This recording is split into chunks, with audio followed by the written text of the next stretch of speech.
Assalamualaikum warahmatullahi wabarakatuh. Halo teman-teman semuanya. Perkenalkan, nama saya Suciolea Putri, saya mahasiswi semester 7 dari STIMIK Nusa Mandiri Margonda Depok. Baik, kali ini saya akan menjelaskan tentang expert system. Apa sih expert system itu? Mungkin teman-teman ada yang udah tahu expert system itu apa, dan ada juga yang belum tahu. Baik, buat yang belum tahu maupun yang sudah tahu, mari kita gali bersama-sama apa itu expert system. Expert system merupakan suatu alat bantu untuk pengambilan keputusan. Expert system bukan pembuat keputusan, tetapi berperan sebagai advisor atau penasehat, atau konsultan bagi pemakai yang membuat keputusan.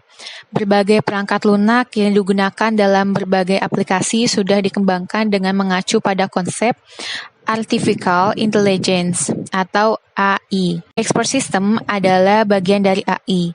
AI merupakan subbidang ilmu komputer yang memfokuskan pada konsep dan metode simbol suatu komputer dan simbol penyajian knowledge untuk digunakan dalam pembuatan keputusan. Jadi, apa itu expert system? Expert system dapat dikatakan sebagai suatu program komputer intelligence yang menggunakan knowledge untuk prosedur inference atau proses penalaran untuk pemecahan masalah yang cukup sulit dan bersifat tidak terstruktur yang harusnya dilakukan oleh seorang yang ahli untuk memecahkannya. Menurut Wilkinson di tahun 1997, menyatakan expert system adalah suatu model software yang dikomputerisasikan dan mensimulasikan proses berpikir dari seseorang atau lebih yang ahli dalam memecahkan masalah kompleks atau dalam pembuatan suatu keputusan yang sulit.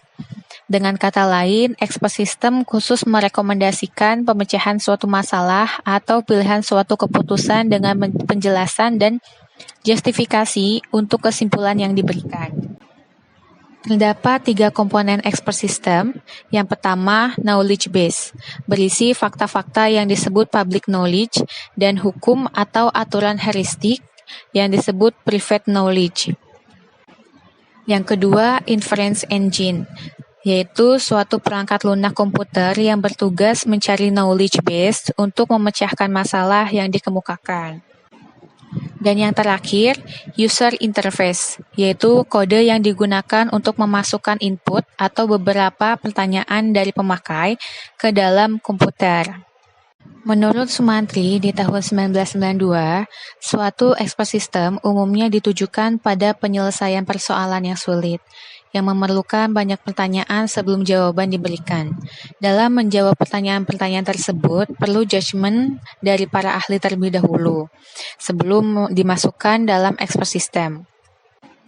Dalam piramida penyelesaian masalah dengan teknologi informasi, expert system menduduki puncak piramida. Selanjutnya, pada lapisan berikutnya, decision support, management information, dan transaction processing system. Sehingga yang dimaksud dengan expert system yaitu expert system merupakan pembuat pertimbangan dan merekomendasikan pilihan keputusan tertentu bagi pemakai dengan cara yang mirip dengan seorang pakar yang mengerjakannya. Meskipun pemakai sering berintegrasi dengan expert system untuk memberikan data tambahan yang diminta oleh expert system. Expert system mengandalkan pada bahasa komputer khusus yang memungkinkan penarikan kesimpulan logis. Bahasa tersebut memungkinkan alur logis yang digunakan dalam penyelesaian suatu masalah ditelusuri kembali. Dengan cara seperti ini, pemakai dapat menganalisis proses berpikir yang dilakukan oleh expert system. Expert system ini juga bersifat adaptif, yaitu yang dapat terjadi proses pembelajaran yang dilakukan oleh seorang expert dengan menambahkan pengetahuan baru yang mereka dapatkan. Jadi, mereka dapat belajar dari kesalahan masa lalu. Jadi, bagaimana? Apakah teman-teman semua sudah tahu apa itu expert system? Semoga penjelasan saya tadi membantu teman-teman dalam mencari ilmu tentang expert system dan teman-teman dapat menggalinya lebih lanjut. Sekian dari saya. Wassalamualaikum warahmatullahi wabarakatuh.